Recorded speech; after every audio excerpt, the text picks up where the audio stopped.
Let's look at some general ways and some specific ways to use the virtual labs.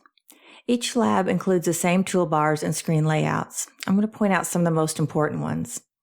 The lab guide is the file folder button in the upper left-hand corner.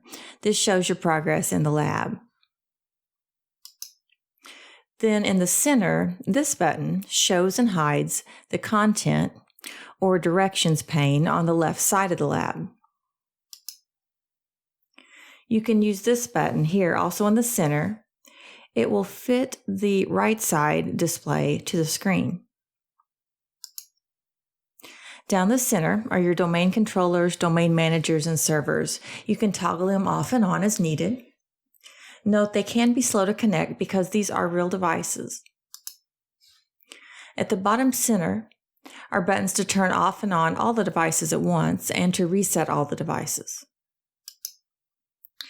Now in your first lab for Module 1, the first step asks you to connect to a particular device, and you can click on the link on the left side in the directions or on the device in the center of the screen to turn it on. Your Server Manager dashboard will open, and then you may need to scroll down. And it asks you to click on Search Windows on the taskbar. This is the magnifying glass on the right side toward the bottom. And it asks you to look for PowerShell. So you can type in Power or PowerShell.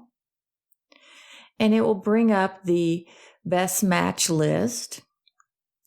And then right-click on PowerShell and click Run as Administrator.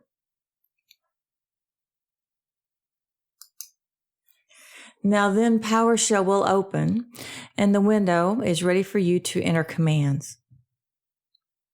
Now the lab will specify what commands you are to enter and what results you should receive. You will type the commands on one line, even though the lab may show them on 2 or more lines. And PowerShell is not case sensitive. You can type with capital letters or not capital letters, as I demonstrated here with a lowercase offline and then a sentence case offline. If there are no results, we won't get any feedback as I demonstrate on the first 3 commands. But if you type something wrong, you will get an error. Here you can see it in the red writing. I misspelled where and I received an error in red. If your command results in an output, you will receive the output beneath the command, as I did here with my last command. Step through each lab carefully. To earn full credit, be sure to complete each step of the lab correctly and completely. Now, generally speaking, throughout the course, in some labs, you will be asked to install software or to use software. You will do this inside of the lab, not on your own computer. For example, this lab wants you to use Internet Explorer. Do that inside of the lab environment. You will encounter some labs that ask you to take a screenshot.